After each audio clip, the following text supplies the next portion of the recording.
នៅថ្ងៃទី12ខែមីនាឆ្នាំ2025លោកឈុនឈុំជំទប់ទី1ឃុំ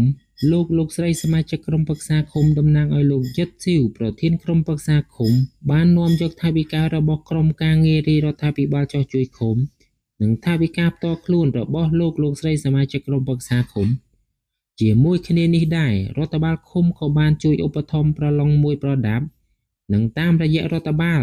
ឃុំក៏មានសប្បុរសជនបានជួយក្តារម្ជុះដល់គ្រួសារនៃសពដើម្បីចូលរួមរំលែកទុក្ខដល់គ្រួសារនៃសព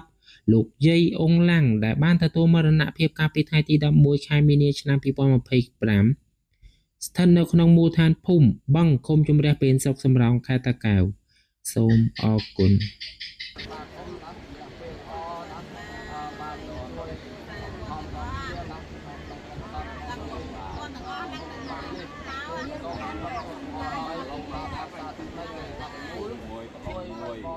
បងនឹងសម្រាប់ប្រព័ន្ធពលជាសូមឲ្យ